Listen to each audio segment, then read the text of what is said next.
Hey everybody. Tonight we're going to do something a little different. We're not going to have Family Spirit as a show. We're going to actually play a replay of our sweet friend who has just passed away this last weekend, Shane McLain. You put up the poster. It's one of he was on our Cryptic Nation episode, and we wanted to do a replay just to put it out there. So we're going to do that. Sorry it took a minute. StreamYard was being a little difficult, of course, but here we go. It's the Black-Eyed Children episode of Cryptic Nation. Our sweet guest, Shane McLain.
What's up? What's up? Hey, everybody. Hey. Hey guys, what's up?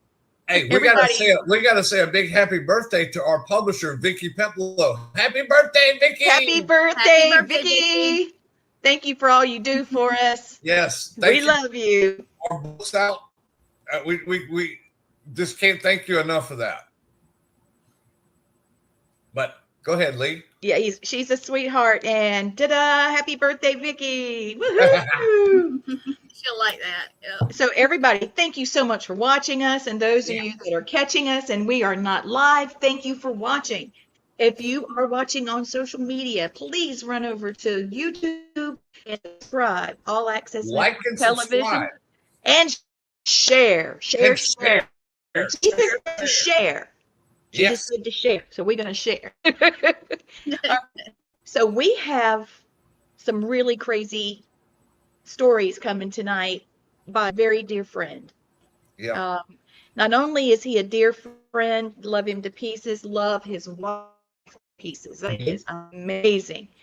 But he's also one of our podcasters. He's one of our network family members. Yes. Tonight we've got Reverend Shane McLain. There hey guys, hey, happy birthday, Vicky, happy birthday.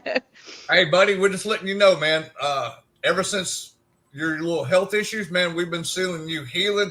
I got healing going to you, prayer circles going to you and Gwen both, because we got to get you two healthy again. Yep, we do. Yep. I'm trying. I definitely appreciate it, guys. It's been a roller coaster, but I can tell you what, I'm really, honestly, I'm too blessed to be stressed. Hey, brother, hey, when I had my cancer, if it wasn't for everybody on the network sending me healing and prayers, I would have never got through this on my own. Oh, so I know. Yeah. I thank you guys for that. Look, I got my voice back. I've lost 64 pounds. I have no butt no more. He lost his baseball player butt. lost my That's what he's ghetto saying.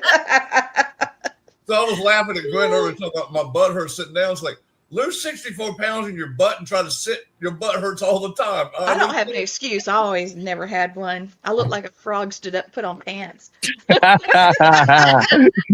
true. But that's all right. It's the way I'm made.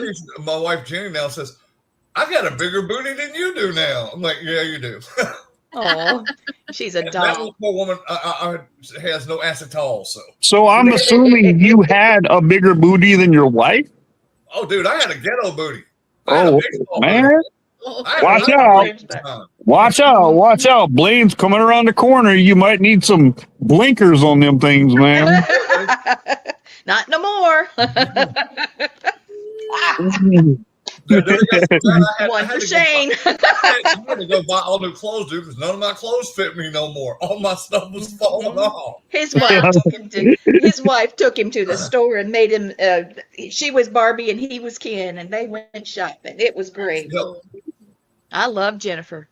Oh yeah. So tonight, it's a good thing we're talking about fun stuff, because what we're going to talk about tonight is not something. I mean, people can talk about it, but they don't really get it. And Shane's had this experience, and he's got another experience, this topic, but different experience he's going to tell us about tonight. So I just want to say thank you, Shane, for discussing your black-eyed children stories. Yes, absolutely. Is a big thing. And also, for those of you that are listening on Spotify, on Apple, on Roku and Fire Stick, we're coming. This won't be a live show. It would be a replay, but yes, this is real. Viewer discretion. Hey, Jeff, viewer and listener discretion is advised, because this is some scary stuff. Jeff Kaler is one of our priests in our order. Right on, Oh, man. I thought I recognized that name. I've been tracking you guys. But y'all get queasy real simple, get scared real simple, you might want to turn away, because this is Yep. All right, so hope you stick around though. I've even got the disclosure running. All right, so Which I hate, but I know you hate it, but we're gonna put it up there just in case. All right, it runs 3 times, and then I turn it off usually. All right, so talk to us, Shane. How did this come about? This happened directly to you and your family, correct? Yes. I was moving in with my sister out in the country, and we found this really secluded area because we didn't want to, like, she's got a bad thing about being too close to people. So we were just like, and we turned on this road. The guy told us where it was, and it was 3 miles. This road is 3 miles down, and it actually leads right to a dead end with property right there. And there was one double wide mobile home on that property. That sounds like a dream. That's what I mean. And all jokes aside, like, if this would have never happened, she probably still would have been there. But but this is the thing. We looked inside of it. We're like, man, this is perfect. Out here in the middle of, nowhere, you can just hear anything. There's no traffic out here, nothing. So, I mean, if somebody came back there, like, they were definitely lost coming back there.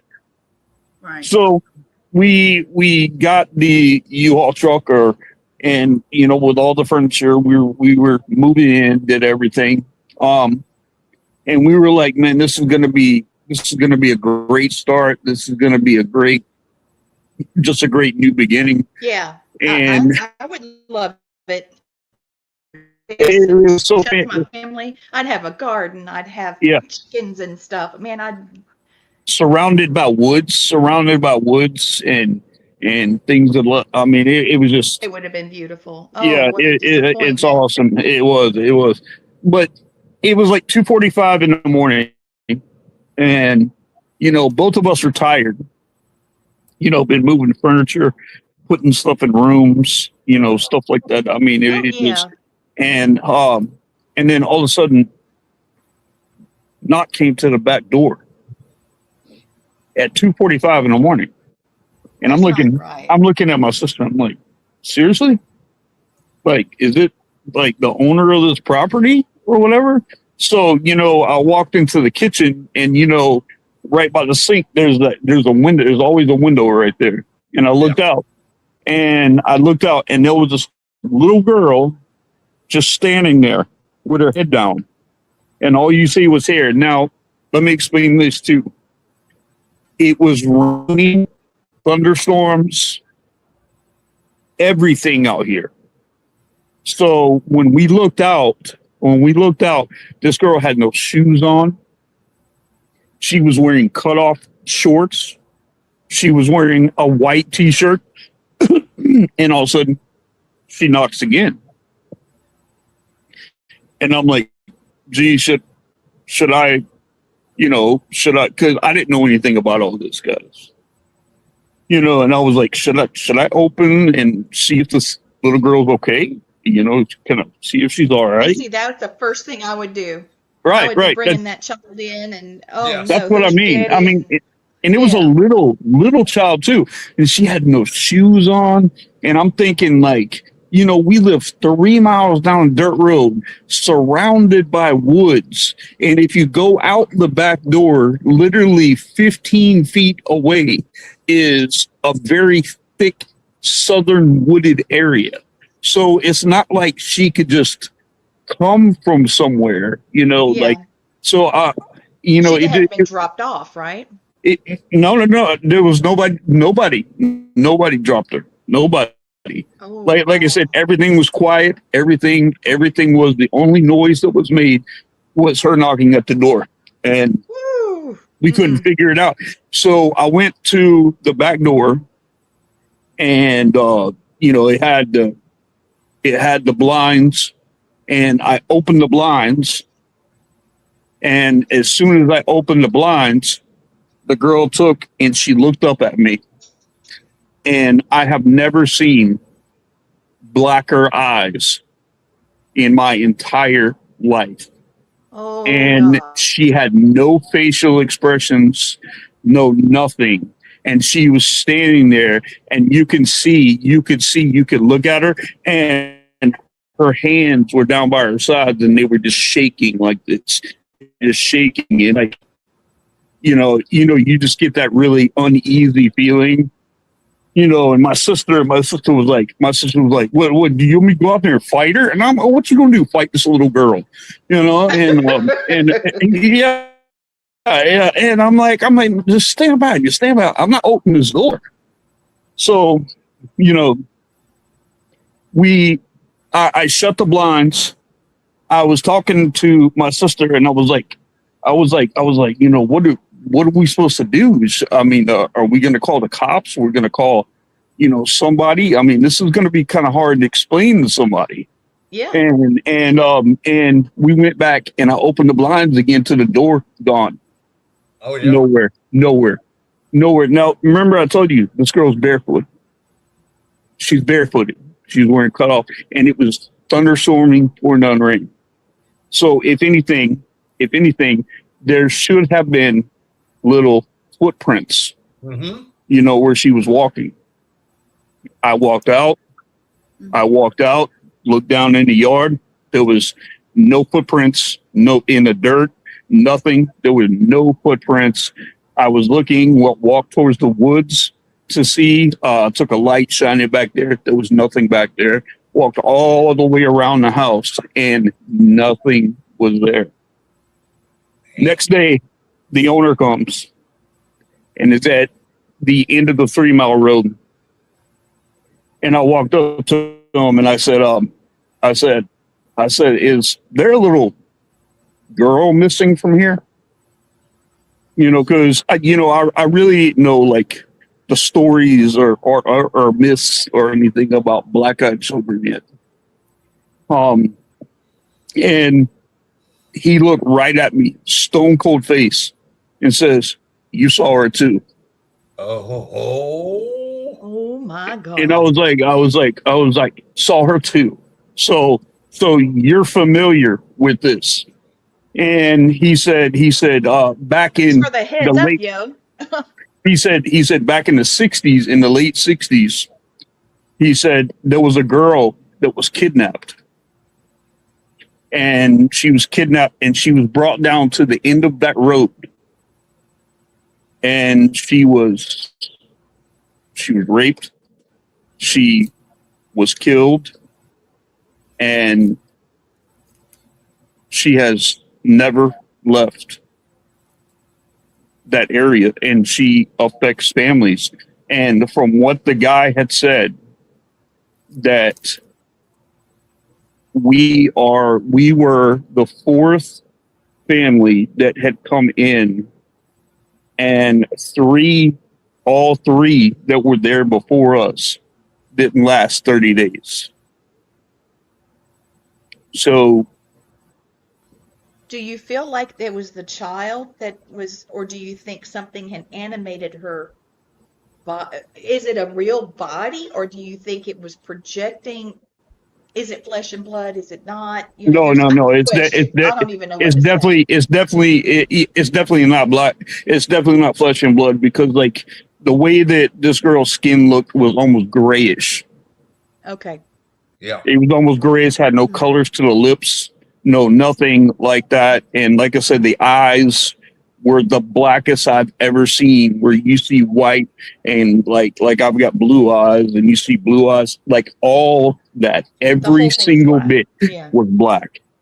And, you know, we didn't open the door.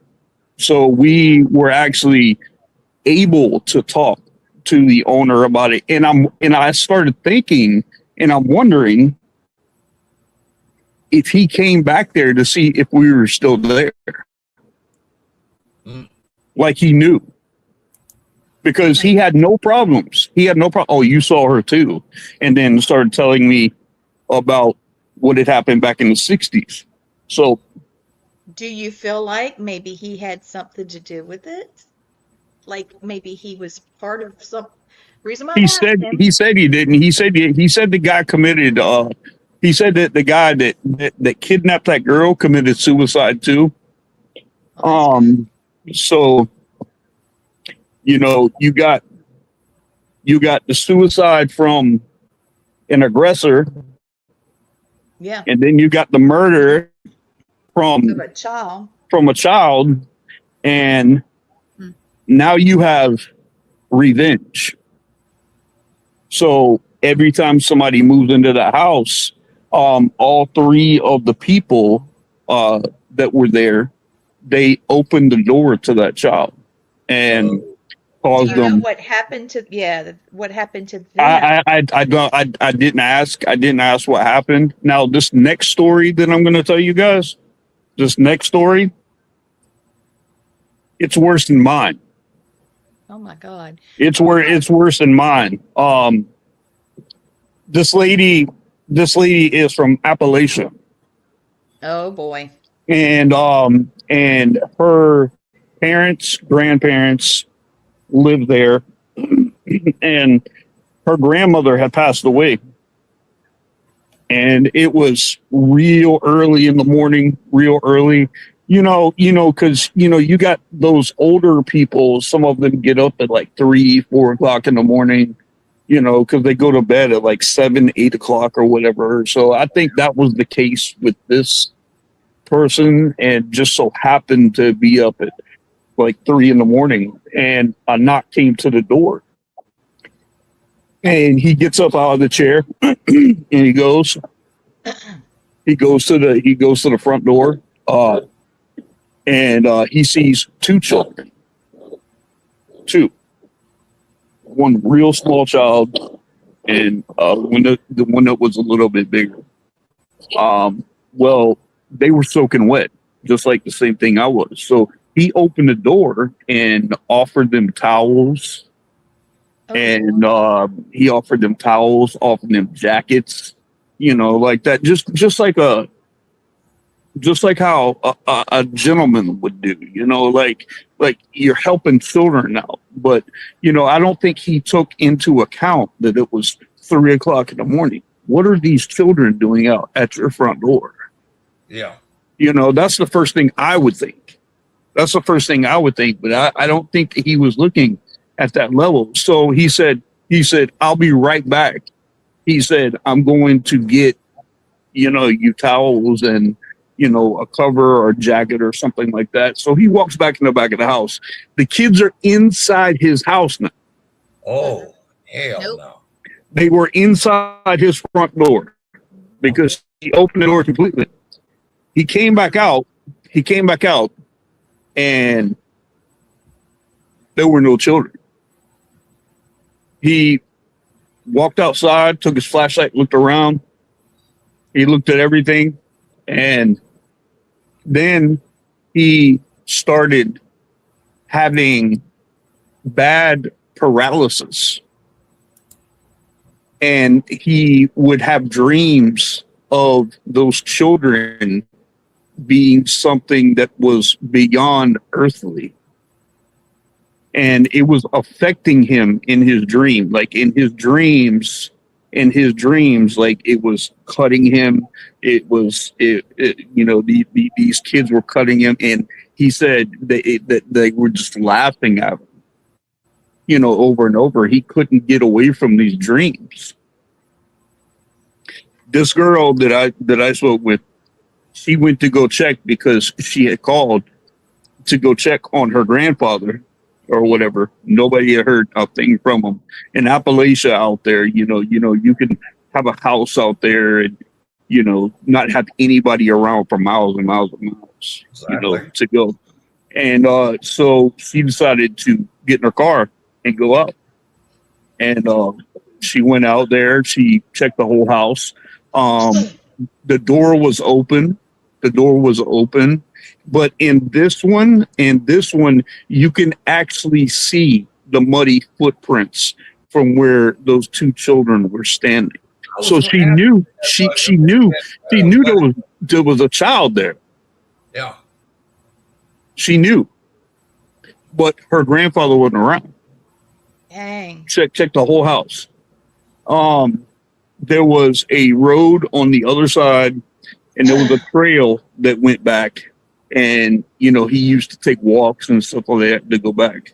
And she decided to check over and over, and she got about halfway down that trail, and her grandfather was hanging from a tree. Oh, Oh my God. Yep, he was hanging by a tree, and like there wasn't anybody around that could have done it because he was high up there. It looked like that rope or whatever was like strung up, and then he was pulled up or whatever and pulled like way up into the tree. Like there's no way he could have done this himself. No. There's no way he could have done this himself. But he was deader than anything, you know, right there. And Yeah. but what had happened, and what the reason why we know is because he was writing in a journal about everything that he was experiencing between the date, the time that those kids came. You know, like he said that the paralysis dreams started happening immediately. It wasn't like it waited like 2 or 3 days. Like as soon as he didn't see the children anymore, you know, he went through that day, and then when he went to bed that night, that's when they started.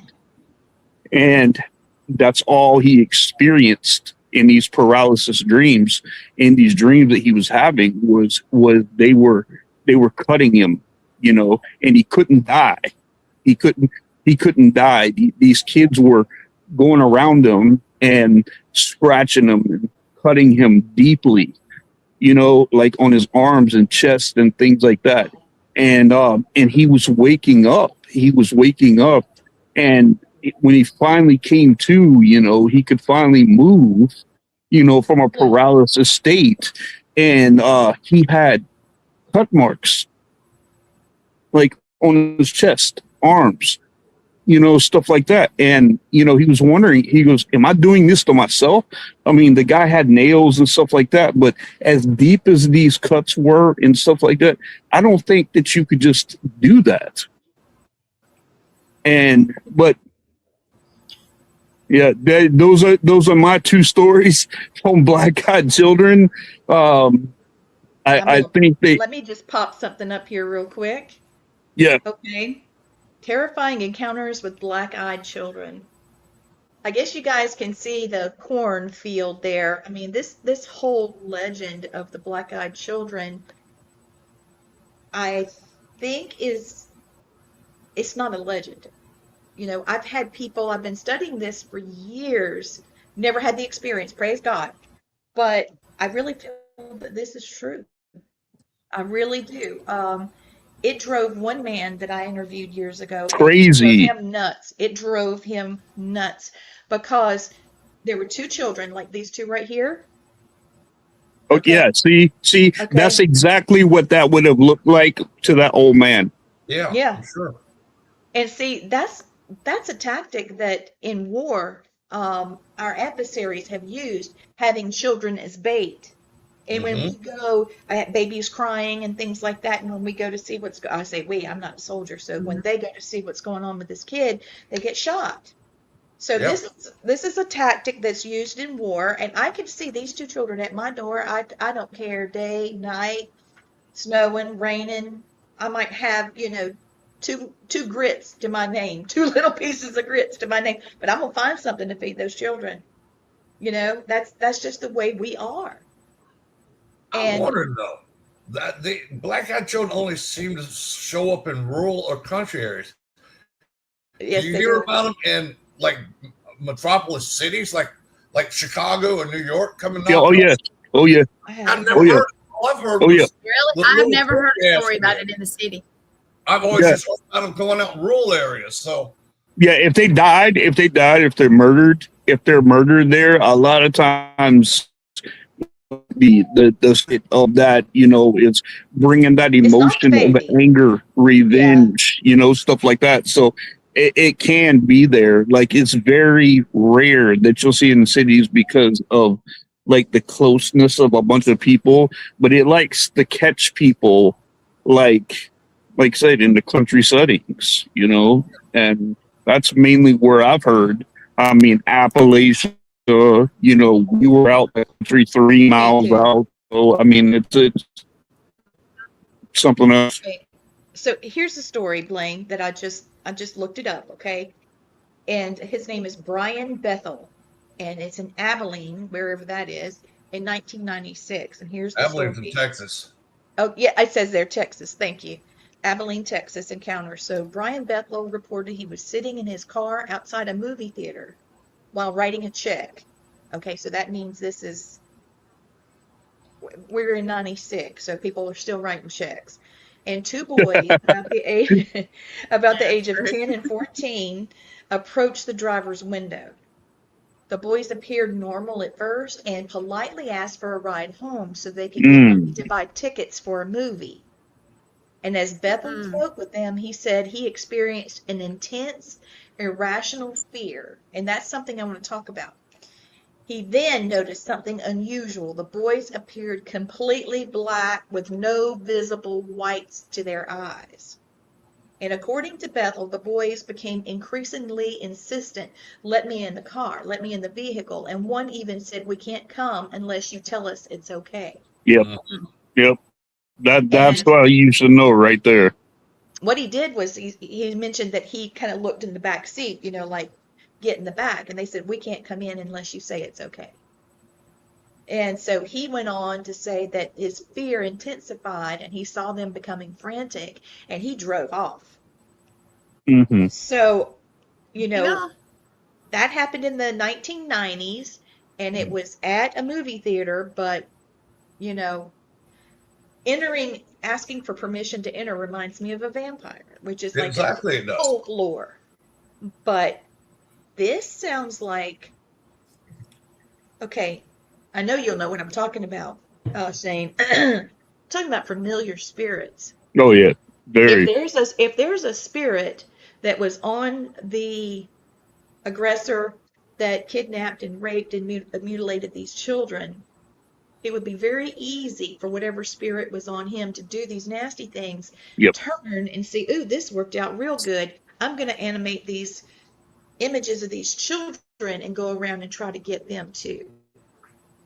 And so it's not actually a child, but we know, there we go. It's very Shane can't see it. possible. Thank you, It's Nancy. She says, go ahead, baby. Oh, it's fine. Go ahead. That maybe vampires, the folklore of vampires, maybe it came from the black-eyed children requirement about the eyes. Mm-hmm. It's possible. Mm. It's possible. I don't know how occurrences have been around. Here, let me see if I can find something. Yeah, God, because this is vampires do. scary. She's right about that. That vampires do have those black eyes, those Yes, they do. dead set And the eyes. soul. Okay, so his name was Brian Bethel, Bethel, Bethel. And I told you it was in Texas, right? Abilene, Texas. Right. Now there's a Vermont doorstep encounter in 2000.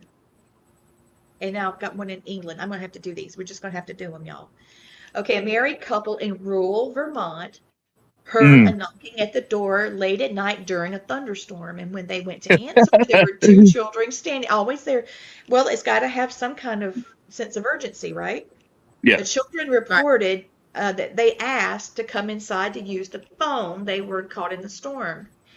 And again, they had a very bad sense of urgency, of fear, overwhelming fear. Like, okay, we just got to shut this door. And then they later mentioned that the children's eyes were completely black.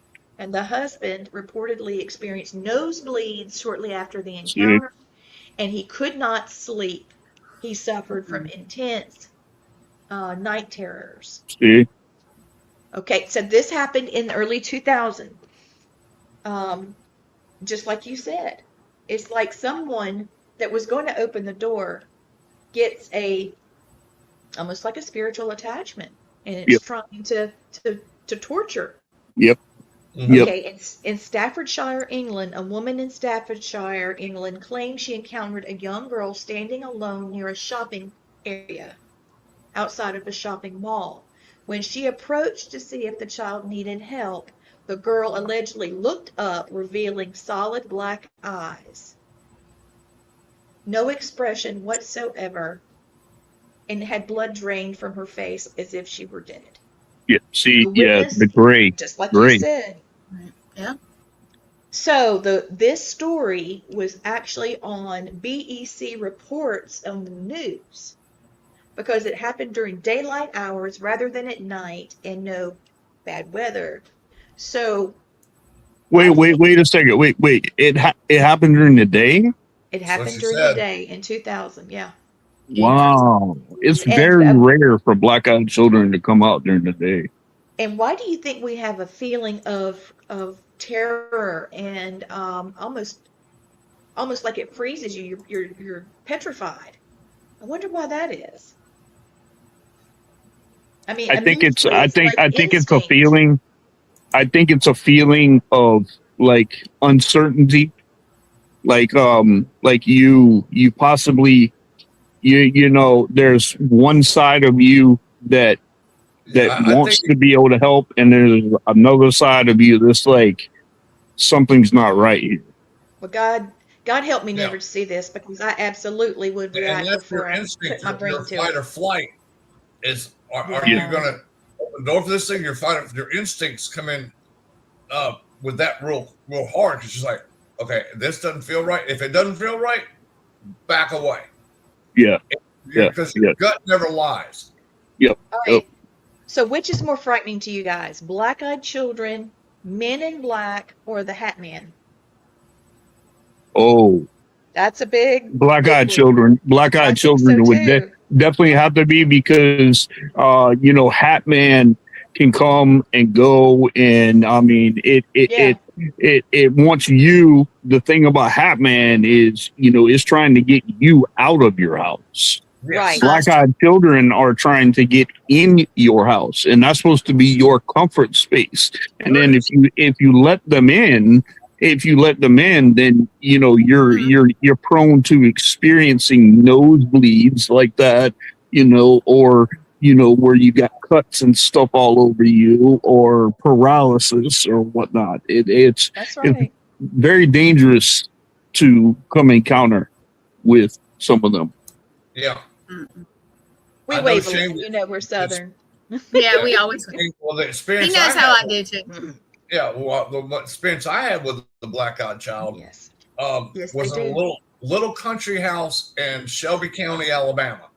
And the reports that the people, when they call us, they kept saying that this little boy was always outside their house. And at first they thought it was a peeping Tom, so they called the cops on it. Cops show up, nothing there. No footprints, no nothing. We get there to do the investigation. We're in there 5 minutes, and we hear. And I'm like, are you guys expecting anybody? They're like, no. I said, don't open the door, because my instincts are telling me, don't open that door. There's something not right here. And then we looked out the window at the door, and there was this little boy, probably about 5 or 6 years old. Oh, see, I'd be sunk. And Shane, the way he looked, he had his head down like this. Yep. Then he rolled his eyes up. That's exactly what happened with me. Yeah. It I'd be rolled his snatching eyes that up baby and just- inside. I'd have him up in my arms, and mommy's gonna fix it. I'm telling you, I would be sunk. You'd be done. I got it better. I have You got be to done. get better. I don't open the You door for know it, nobody. Gwen. So. You know me. No, Oh, my I'd be God. standing in front of it going, "You're not opening it for the black-eyed kid." You do Okay. you do realize what would happen to you if you do that. I know. Mm-mm. It would No. be, yeah, it would hit the fan. Yeah. Yeah. Well, Shane, later on, when we were doing the investigation of the house, I'm doing a ghost box session, and I hear this voice going, "I will kill you all." I said, "The hell you say?" I said, "Okay, we're playing that." See, this is where I have fun, because I have enough spirit guides and angels around me. Say, "Do you want to play?" I don't play fair, because I play in numbers. I said, "There might be one of your little dumbasses, but I've got thousands to play with. You ready? Let's play." And then the next thing I heard was, I'm Native American, so is Lee, so is Gwen. Two of my spirit animals are a bear and a wolf. And all I said was 2 words, bear, wolf. Boom. Over the ghost box, you hear, "What the hell is that?" Then I hear this thing scream. Bear and wolf are just ripping and maneuvering. I mean, they're beating the living bricks off of him. And he didn't come back the rest of that night, and he didn't come back to those people's house ever again. Aaron, you're right. Oh, Aaron sorry. said that if you make eye contact with them, they might be able to enter into your soul, and that's how they're torturing you. They actually could, especially if your brain opens Aaron, that's up so during smart. that REM sleep. If you're in paralysis state during REM sleep, your brain opens up to levels that it usually doesn't. So that very well could happen. And Aaron is my my director for Outer Realms Paranormal. He's also in our order. Right on. Aaron, woo! I love you guys. What you do for people and the way that you help people is just so honorable. Okay, so my question was, why do you think we feel that irrational dread before we even see their eyes?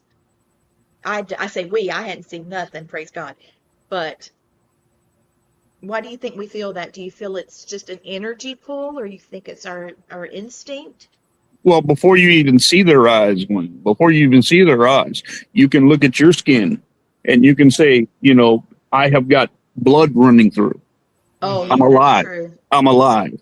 Yep. And when you're looking at this child, this child is standing there, like shaking like this, and like the skin looks gray. It looks like it came out of a grave.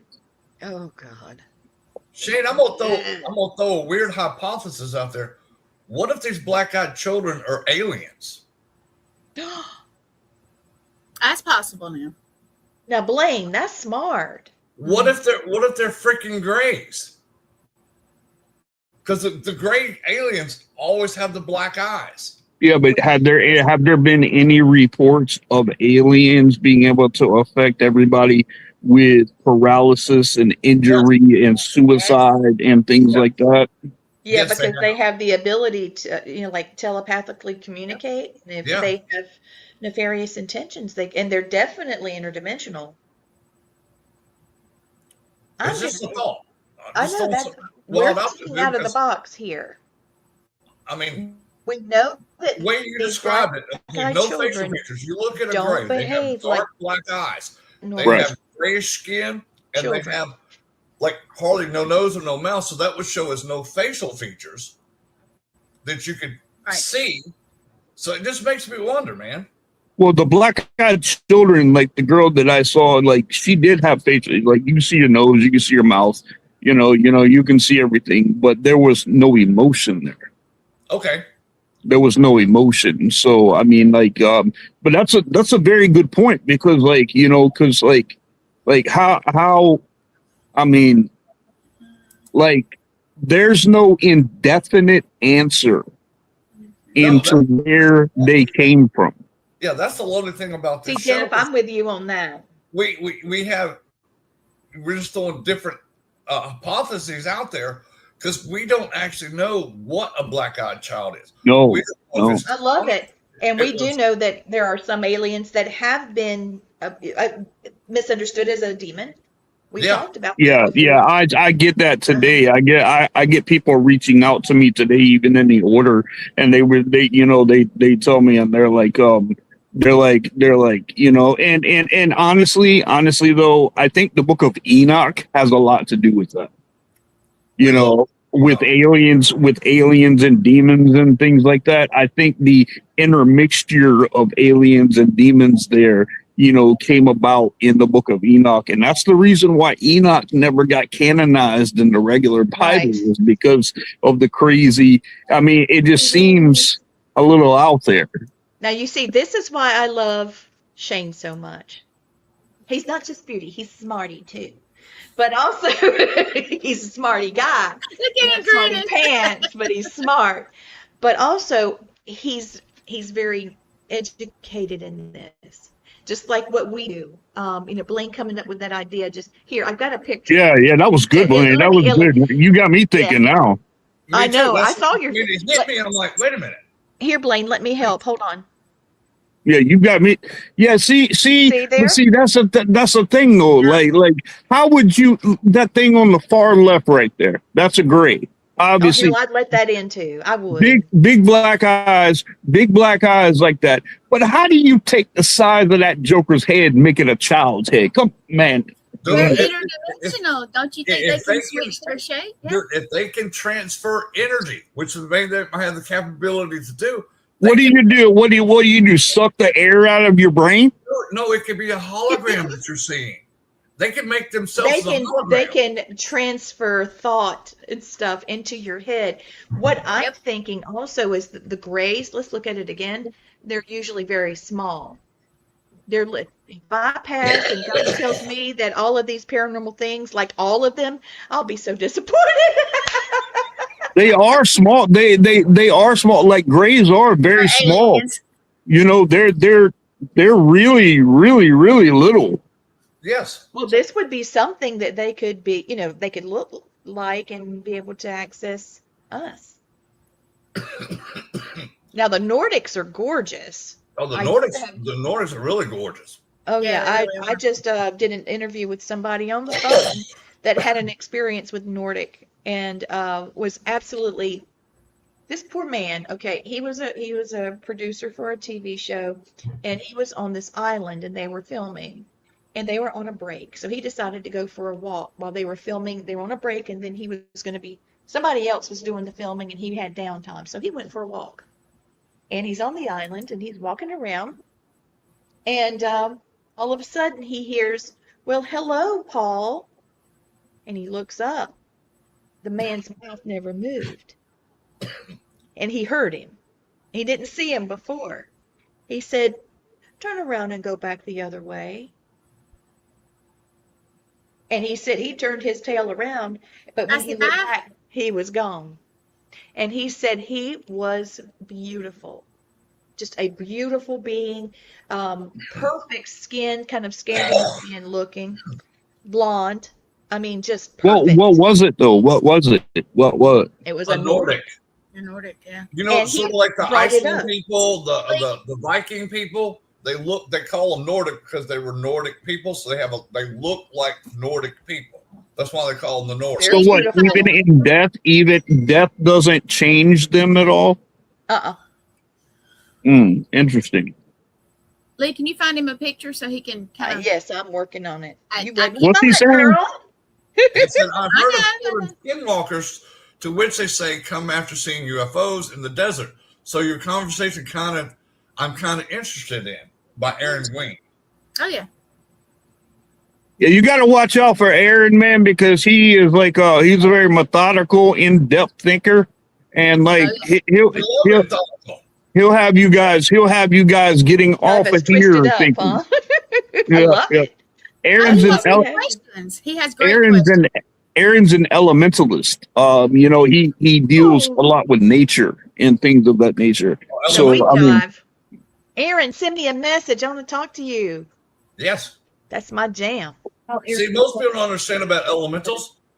If they don't have a task, that's when they get ornery. You give them a task, they're not ornery no more. They'll do the task because that's what they're made for. Give them a job and they do their thing. Yep. We've dealt a lot with elementals, so you give them a task, they're happy as all get out, dude. You won't have no trouble, and they'll protect your land. They'll protect you because now you gave them something to do. You know? Aaron has got a picture that I still to this day, I don't know how he knew to took this picture, but he's out in the middle, like in the wooded area or whatnot, and I guess he felt something, and he snapped this picture. Guys, listen, I thought it was like, I was like, there's no way it is, but in this picture, you can clearly see a fairy. Dude, Matt, her husband Matt got one. Her husband Matt's got two of them in the same picture, in bed. They were doing the buck nasty. They were doing the brown chicken brown cow. Oh yeah, we're not kidding. It's true. The fays were slumping and dumping. Dude, they were doing brown chicken brown cow. Wow. That's what was wrong with that whole situation that night. That's why all that happened. Y'all blamed it on me. Y'all. I mean, what happens when she gets pregnant? Like her belly gets the size of a gumball. Don't know. A gumball. Yeah, I mean, like what is that? Like maybe she breathes like an insect and just spits out a little small egg. Like right out. Yep. She goes to her husband and said, "Hey, my stomach hurts," and all of a sudden that gas comes out, and all of a sudden here comes the fae. There it is. Flying. Come out flying. Right out that dookie chute. Yep. No, she wonders, like, when they come out, does it fly automatically? When? How do you deal with it? Dookie chute.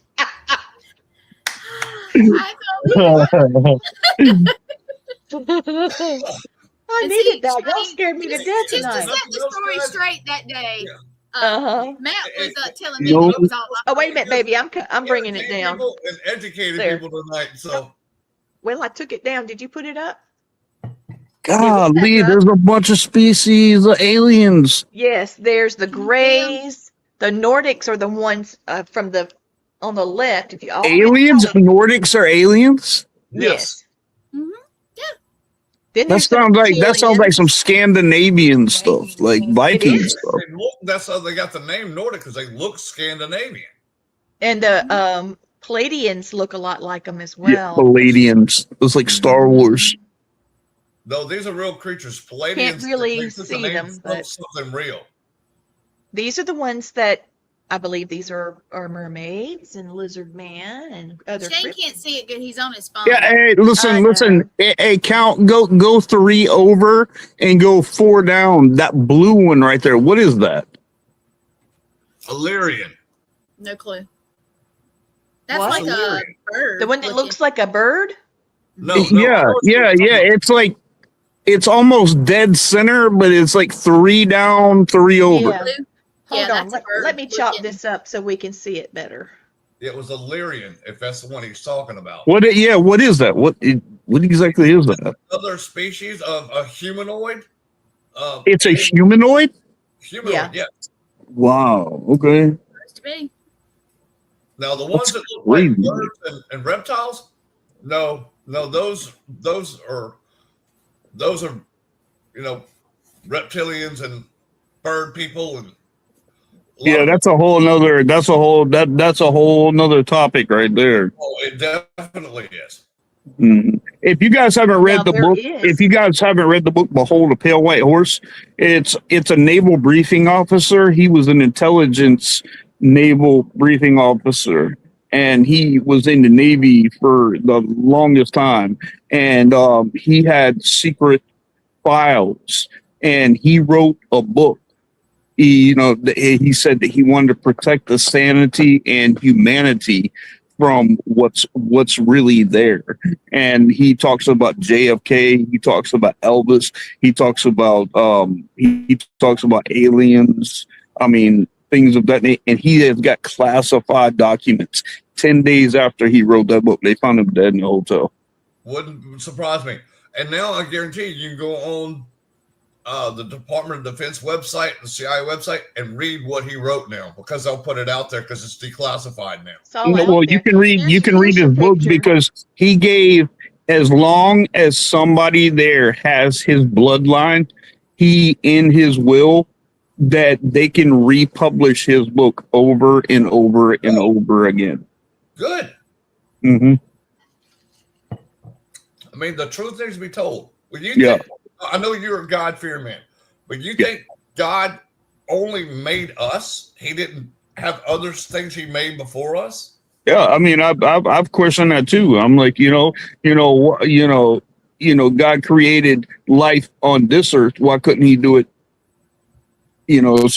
Another place, and if that's the case, do they have their own, Bible, or like an instruction manual, like ours is the Bible or whatever? Do they have their own? Do they have another language that they have?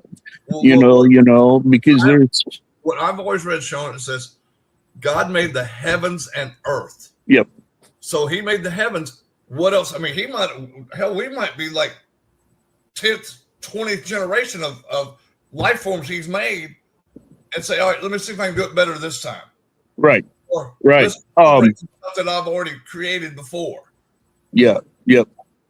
There's like in the book of Thessalonians and in Corinthians, Paul says, I know a disciple, whether in body or out of body, was lifted to the third heaven. So, that's where, and then if you look at the book of Job said the sons of man with the angels came to present themselves before the Lord, and Satan was with them. If he was kicked out of the throne of God, that's obviously the third heaven. But if the angels are still walking and are able to be deceived by Satan, that's where you get the thing where it says that he's going to and fro. He's going from there to earth, there to earth. Well, one of my favorite books as a kid was written by Eric Van Daniken, called The Chariot of the Gods. He actually mentioned it in there. It said, technically, God is an alien. Because he was the original OG. Yeah, I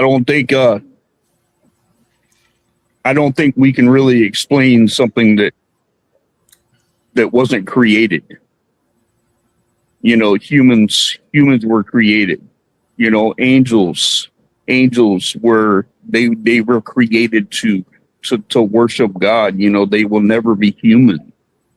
So I just to think about the concept of God is like way beyond. That's why in the Bible it says that our deepest thoughts, our deepest, You know, the most intelligent thing we can think about is God's lowest. True. But So, I mean, you know, for me to even think on that level, the closest that we can get is if you guys read the book of Isaiah 6, it says that he saw the throne of God and he said God's robe went all the way around the room. And there were 6-winged seraphim singing, "Holy, holy, holy is the Lord God Almighty." And that's all they do. Shane, I've always wanted to ask this question. I could never get somebody from the church to answer this. Were all demons at one time angels, or can demons be made by other demons? No, they absolutely cannot be made. Okay, They absolutely not. They absolutely not. During, you know, it's like people want to know what the first sin was, you know, and people say, you know, the first sin was, you know, when Adam and Eve. That was not the first sin. No. The first sin happened in heaven. The first sin happened in heaven when there was a rebellion against God.